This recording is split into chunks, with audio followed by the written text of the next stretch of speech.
guys, kembali lagi dengan saya Evan. Cerita kali ini kita akan membahas film kisah nyata lagi ya, yaitu tentang misi penyelamatan seorang jurnalis wanita Prancis yang disandra oleh Taliban akibat mengungkap sisi buruk dari Taliban yang sangat kejam.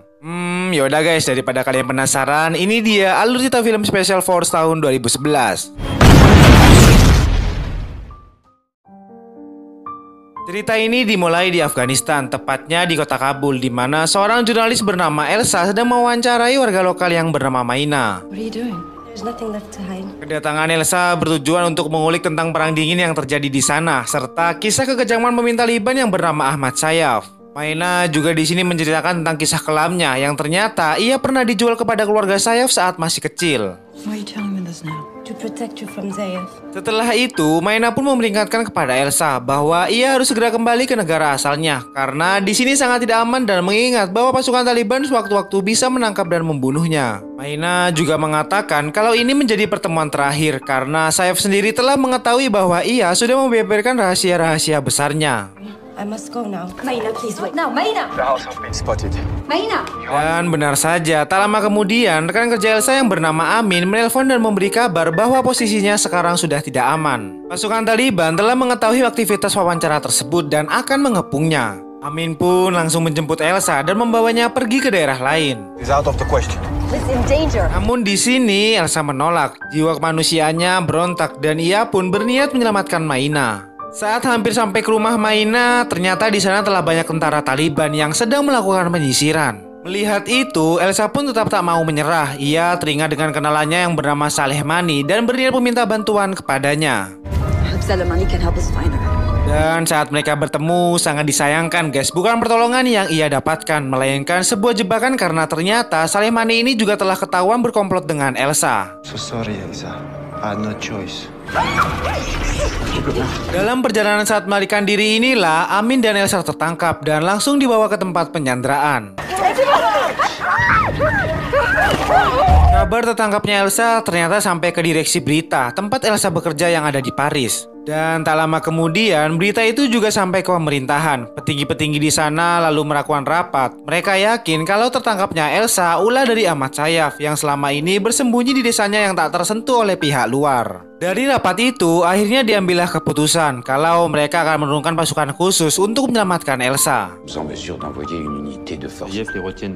Masih di hari itu juga pesawat diberangkatkan ke Afghanistan. Sesampainya di sana, Komandan Kovac bersama temannya Lukas langsung disambut dan dibawa ke Camp Gandama. Camp Gandama merupakan sebuah base camp gabungan yang di dalamnya ada tentara Afghanistan, Pakistan, dan juga Perancis.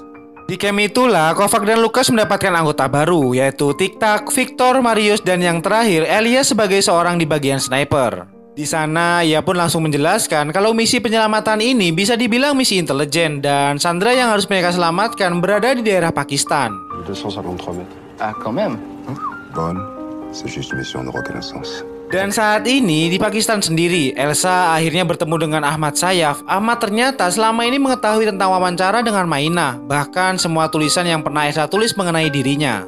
Tak mau kesalahannya tersebar, di sini Sayaf berencana untuk memutarbalikkan fakta melalui sebuah rekaman video yang ia buat sendiri dengan memaksa Elsa membaca pernyataan yang telah ia persiapkan. Di sana terbuka juga sebuah fakta bahwa ternyata Sayaf ini merupakan lulusan hebat dari Cambridge, namun entah apa yang membuatnya kini menjadi fanatik sebuah aliran. Karena tak mau membaca pernyataan itu, Elsa pun akhirnya hampir saja dibunuh. Namun Sayaf tiba-tiba merasa kasihan dan akhirnya yang menjadi korban adalah Saleh Mani.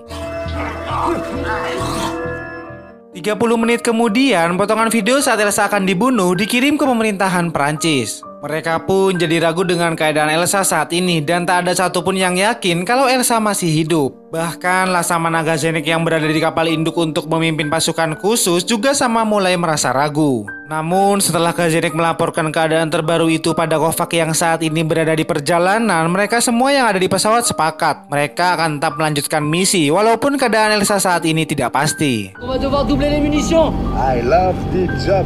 Setibanya di titik yang telah ditetapkan, 6 orang pasukan khusus itu pun mulai terjun satu persatu membawa perlengkapan yang lengkap.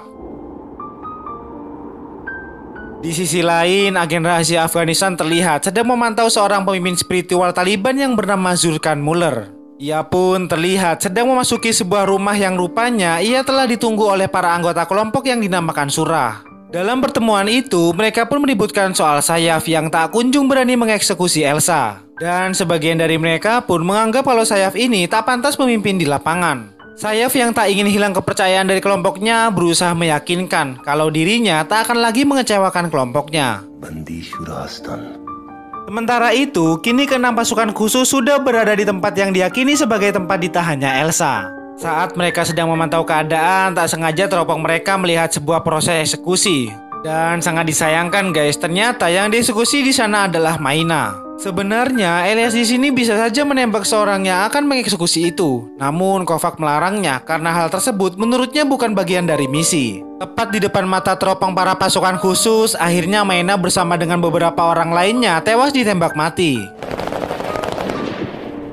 Setelah menunggu lama dan keadaan dirasa aman, 5 orang dari mereka pun turun untuk menyelinap masuk, sementara Elias berjaga dari jauh. Dan tak perlu waktu lama, dengan kerjasama yang baik serta perlengkapan yang lengkap, mereka pun terlihat dengan mudah melawan setiap penjaga yang ada.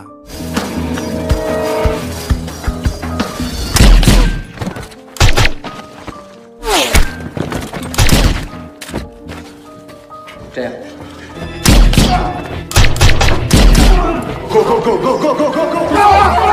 L'armée française, on est venu vous chercher!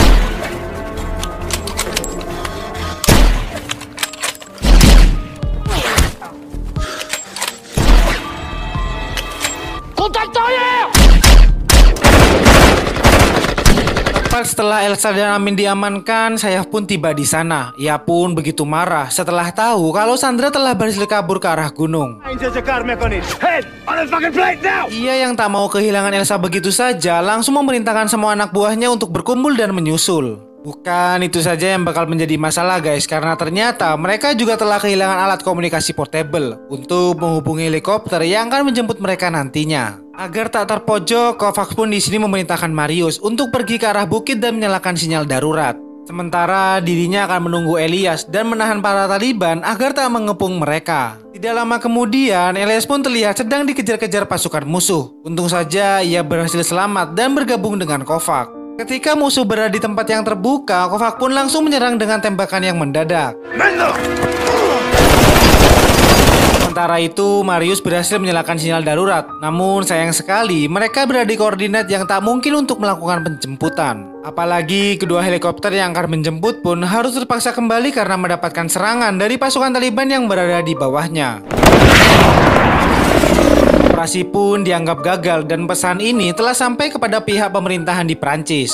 Di hari kedua ini, mereka masih berjalan menyusuri pegunungan batu. Karena memang sudah tak ada komunikasi lagi, Kovac pun lalu memutuskan untuk menyusuri sungai hingga sampai ke Afghanistan dan berakhir sampai ke camp mereka. Walaupun terlihat tidak mungkin, namun inilah satu-satunya cara daripada tetap berdiam di sana dalam keadaan terancam dan menunggu bantuan yang tidak pasti. Bukan tak berusaha, pusat komando juga mencoba mengirim beberapa jet untuk melakukan pencarian. Namun sayangnya mereka tak juga ditemukan. Bahkan nyatanya guys, jet tersebut hanya melewati para pasukan Taliban yang menyamar di bebatuan. Berganti hari, kini sudah hari keempat mereka berada di pegunungan. Medan yang berat serta serangan yang tiba-tiba saja bisa datang cukup membuat mereka mulai kelelahan. Sementara itu, para pasukan Perancis juga diutus untuk mencari keberadaan pasukan khusus. Mereka pun terus mengelilingi pegunungan, namun masih tetap nihil karena nyatanya guys, mereka sudah berada jauh dari koordinat yang sebelumnya telah ditentukan. Tidak lama kemudian, sampailah mereka di sebuah desa kecil yang berada di pegunungan. Mereka pun disambut baik oleh setiap warga muslim yang ada di sana. Dengan bantuan Amin, mereka bisa berkomunikasi langsung dengan warga desa. Dan Kovac pun merasa heran karena di sana ia tidak menemukan satu orang pun pemuda. Lalu seorang warga menjawab bahwa musim panas ini Taliban mengambil seluruh anak laki-laki berumur 17 tahun. Awalnya mereka pun disekolahkan, namun itu semua hanyalah pengalihan karena sebenarnya mereka akan dicuci otaknya dan didoktrin untuk meyakini ajaran yang melenceng. Mereka sempat lengah dan terlena dengan keramahan karena mereka mengira tempat itu aman-aman saja. Bahkan salah satu dari mereka sempat bercanda satu sama lain. Namun tidak lama kemudian, tembakan sniper itu tepat di kepala Marius dan langsung menewaskannya. Keadaan tiba-tiba menjadi kacau dan panik. Semua orang pun berlarian menyelamatkan diri. Elias si penembak jitu langsung mencari sumber tembakan dan langsung membalas tembakan itu sebelum sniper musuh menembaknya.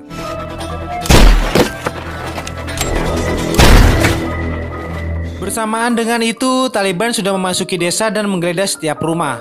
Sayaf pun disambut dengan baik oleh tertua desa yang ada di sana, sama seperti mereka menyambut para pasukan khusus. Namun, apa yang diterimanya? Ia dengan sadis menjawab salam itu dengan tembakan di kepala.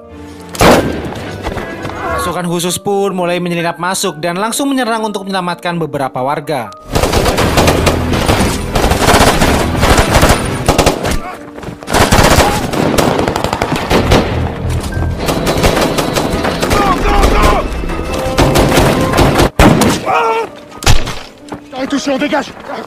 Mereka semua berhasil melarikan diri ke tempat yang aman dengan membawa Victor yang terluka. Tidak ada waktu lagi untuk beristirahat. Mereka pun segera mengobati Victor dan langsung melanjutkan perjalanan hari itu juga. Namun di sini Elias memisahkan diri. Ia pun berlari ke arah lain dan semua itu ia lakukan demi mengalihkan perhatian Taliban agar tidak mengejar ke arah teman-temannya. Dan naasnya guys, Elias pun tewas tertembak setelah menghadang pasukan musuh yang mengejarnya.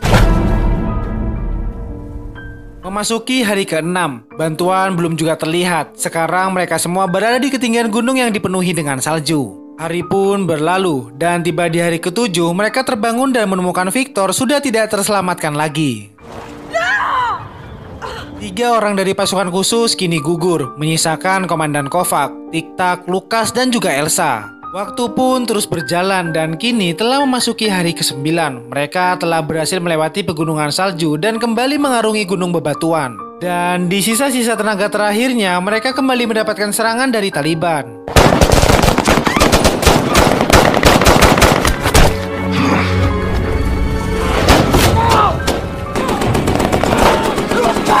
Elsa pun kembali tertangkap oleh Sayaf dan untungnya guys, Kovac dengan sigap langsung menembak mati Sayaf. Di hari ke-10, kini menyisakan mereka bertiga. Mereka hanya butuh waktu 2 jam lagi untuk sampai ke perbatasan Afghanistan. Namun sayang sekali guys, Kovac terluka dalam perjalanan akibat longsoran batu yang menimpa kakinya.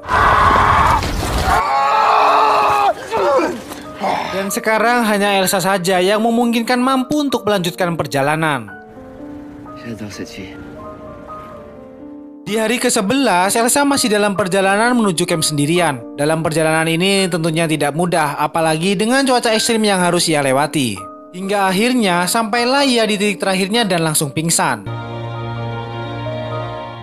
Dan untungnya guys, tidak lama kemudian tiba-tiba lewat sebuah mobil militer dan langsung menyelamatkan Elsa yang terbaring di gurun itu. Di hari ke-12, kabar baik pun akhirnya mendatangi Laksamana bahwa Elsa telah ditemukan dalam keadaan masih hidup. Semua orang pun bersukacita dengan kabar baik itu. Begitupun dengan pihak pemerintahan Prancis yang langsung diterbangkan untuk melihat keadaan Elsa. Elsa sebenarnya akan langsung dibawa ke rumah sakit untuk segera mendapatkan pengobatan. Namun ia menolak dan lebih memilih untuk ikut bersama Laksamana demi mencari keberadaan Kovac dan juga Tik-Tak. 2 hari terkulai tidak berdaya. Dengan kaki yang sama-sama terluka, akhirnya keberadaan mereka pun ditemukan. Dan mereka pun masih bisa bertahan setelah 12 hari terkatung-katung di tengah konflik. Akhirnya tidak ada yang sia-sia, walaupun hanya menyisakan 2 orang dari pasukan khusus demi menyelamatkan Elsa. Dan film pun berakhir. Banyak pelajaran yang bisa kita ambil dari film ini guys. Seperti halnya perjuangan Elsa yang marungi gurun seorang diri. Ia tahu batas kemampuan sampai di mana, dan ia juga tahu bahwa tubuhnya sudah tidak mampu lagi. Namun di sisi lain, perjuangan dengan harapan yang besar itu pada akhirnya membuahkan hasil yang mampu menyelamatkan Kovac dan juga Tik-Tak. Yaudah guys, semoga cerita kali ini bisa menghibur kalian semua. Dan terima kasih banyak telah menonton video ini sampai akhir. Dan sampai jumpa di video selanjutnya. Dadah! Glory, glory, what a hell of a way to die. Glory, glory, what a hell of a way to die. Glory, glory, what a hell of a way to die. He ain't